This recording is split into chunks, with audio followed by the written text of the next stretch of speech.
বোঝা গেল প্রথম যে শর্ত আমরা পাইলাম, আমরা যারা কোরবানি দেবো এটা কার নামে দেবো?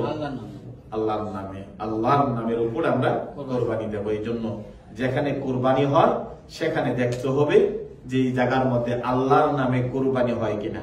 ইনফ্যাক্ট কেউ যদি যে কোরবানি করে, এই কোরবানি আল্লাহর দরবারে কবুল হবে। যেখানে হবে তখন যেন এই কমসে কম কোরবানির আগে যেন বলে বিসমিল্লাহি আল্লাহু আকবার। এখন একটা ফতোয়া আছে, ফতোয়া হলো যদি কেউ কোরবানি করতে যায়, বাংলাদেশি ইমাম সাহেবরা যে তারা ওরা করে। একবার তো আমি বা ঢাকাতে কোরবানি করতে যাই, একবার আপনার গরু অর্ধেক ধরে হুজুর তাড়াতাড়ি সালা। তা আমি কি করলাম, ওই ফজল ভাই চিনে আমাদের বাসায় তালুকদার সাহা ছিল, উনি বড় বড় গরু আনতেন কোরবানি দিতেন। তো ওনার বাসার সামনে কোরবানি, ওই গ্যারেজে কোরবানি দিতে গেলাম, মানুষ ভালো করে ধরলো না, আমার হুজুর সরিয়ে চালা। আর আমি যে চালাইলাম না, গরু মারছে না, আরেক লোকের হাতে গিয়ে পড়ে গেছে, অনেক বড় বিপদ হয়ে গেছে।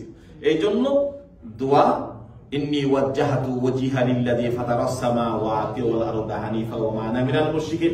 আল্লাহর প্রতি তাওয়াজ্জুহ হবেন, তারপরে দোয়া পড়বেন, তারপরে পরে আল্লাহর জন্য বিসমিল্লাহি, কমসে কম বিসমিল্লাহি আল্লাহু আকবার বলে আল্লাহ যারা আমাদের সাথে কোরবানি দিতেছে, এটাতে একটা লম্বা দোয়া আছে, এই দোয়াটা পড়ে আল্লাহুম্মা ইন্না সালাতি ওয়া নুসুকি ওয়া মাহইয়ায়া ওয়া মামাতি লিল্লাহি রাব্বিল আলামিন লা শারীকা লাহু ওয়া বিযালিকা উমিরতু।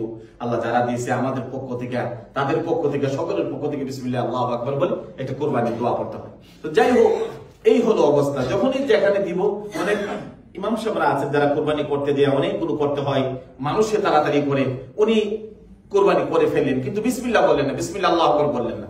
এই অবস্থায় কি হবে? হ্যাঁ, এখানে ইমাম আবু হানিফা রাহমাতুল্লাহ আলাইহি একটা ফতোয়া দিয়েছেন। ফতোয়াটা হলো, হয় কোন ইমাম যদি ভুলে বিসমিল্লাহি আল্লাহু আকবার নাও বলে, যেহেতু সে মুসলমান একজন ইমাম, তাদের হৃদয়ের মধ্যে সব সময় কি হয়? আল্লাহর নাম স্মরণ থাকে। এই হিসাবে ওই কোরবানিটা কি হবে? জায়েজ হয়ে যাবে। তবে অন্যান্য ইমামদের সকলের অভিমত হলো যে কোরবানি দেওয়ার সময় কমসে কম, যেহেতু আল্লাহ পাক বলছেন লিয়াযকুরুসমাল্লাহ, আল্লাহর নামে তোমরা কোরবানি করো, তোমরা যেন সবাই আল্লাহু আকবার, বিসমিল্লাহি আল্লাহু আকবার, এই কথাটুকু যেন অন্তত পক্ষে তোমরা বলো।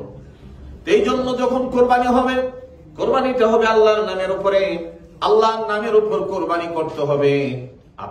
আমরা যখন এই দেশে কোরবানি হয়, আপনার কোরবানি দেওয়ার সময় আপনি ওই পাশে দাঁড়ান, কোরবানি কিভাবে হচ্ছে দেখেন। আর যখন ইমাম সাহেব গলার মধ্যে যখন ছুরি চালাবে, আপনিও দাঁড়ায় দাঁড়ায় বলেন বিসমিল্লাহি আল্লাহু আকবার। আল্লাহ তোমার নামে যেন আমার কোরবানিটা হয়, আমার কোরবানিটা আল্লাহ তুমি কবুল করে নাও। এই জন্য তাড়াহুড়া না করেন।